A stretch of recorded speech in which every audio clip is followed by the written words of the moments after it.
చిన్న సేవ కాదు, ఎందుకంటే వాళ్ళు టీచర్సేనండి. మనం ఒక్కరోజు రావడానికి ఎంత కష్టపడతాము, ఆదివారం అదే మన కోసం రావడానికి ఎంత కష్టపడతామో వాళ్ళు దాదాపుగా ఇది 148వ క్లాస్ అంట.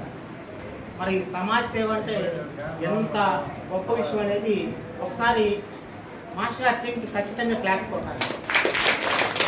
మనం ప్రస్తుత పరిస్థితుల్లో గవర్నమెంట్ సెక్టార్ పడిపోతుంది. దీన్ని పడిపోకుండా ఉండాలంటే రెండే రెండు, ఒకటి రైటింగ్ సార్ చెప్పినట్టు, రెండోది ఇంగ్లీష్ రావాలంటే రైటింగ్ రావాలి.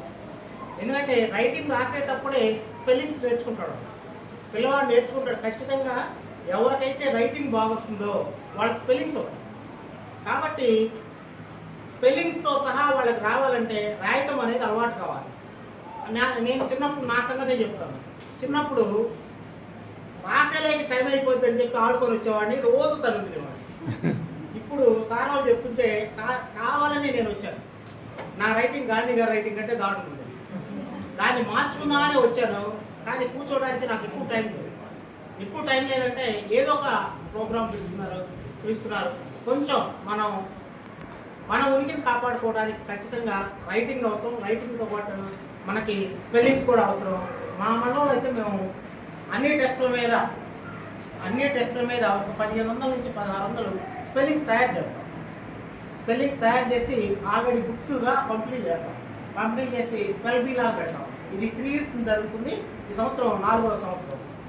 ప్రతి సంవత్సరం కూడా ముందే ఒక కాపీ టీచర్స్కి ఇస్తాము. వాళ్ళు ఏం చేస్తారంటే ఆ కాపీతో పాటు స్కూల్ మొత్తం ఎంతమంది పిల్లలు ఉంటే అన్ని కాపీలు తీసుకొని అందరికి పంచుతారు. మనం బలోపేతం చేసుకుంటేనే ఇంకా ఇలాంటి వాళ్ళు కానీ మనం చూసి ఇంకా ఇన్స్పైర్ అయ్యి, ఓహో పలానా స్కూల్ బాగుంది కాబట్టి మనం ఇంకా ఏదైనా వాళ్ళకి చేద్దామని చెప్పే భావం జనానికి కల్పించి, జనం నుంచి మన స్కూల్ కూడా ప్రైవేట్ స్కూల్ కంటే ఏం తక్కువ కాదని చెప్పి మనం అన్ని విషయాల్లో కూడా ముందుండాలని చెప్పి ఆశిస్తూ, ముఖ్యంగా ఈ టీంకి మరొకసారి ధన్యవాదాలు తెలుపుకుంటే, ఎందుకంటే 148 మనకు ఒక్కరోజు సెలవు పోతేనే ఎంత బాధపడిపోతామో, 148 రోజుల నుంచి ఇదే పని మీద ఎంతమంది టీచర్స్ని, మరి రాష్ట్రంలో ఎంతమంది టీచర్స్ని, ఇది చైన్ లింక్. వాళ్ళు ఒకళ్ళు తయారు చేస్తే వాళ్ళు 7,900 మంది మీరు తయారు చేశారు సార్. వాళ్ళు ఎంతమంది పిల్లలు తయారు చేశారు? అదేవిధంగా లక్షల మంది.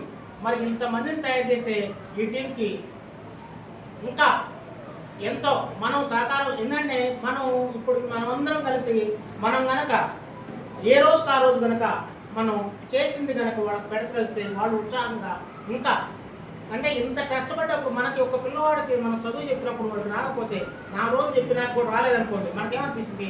వీడు చెప్పడం దండగా అనిపించింది. అదే పరిస్థితి వాళ్ళకి రానికుండా మీరందరూ చూస్తారని చెప్పి ఆశిస్తూ ఈ అవకాశం ఇచ్చిన వారికి ధన్యవాదాలు చెప్తూ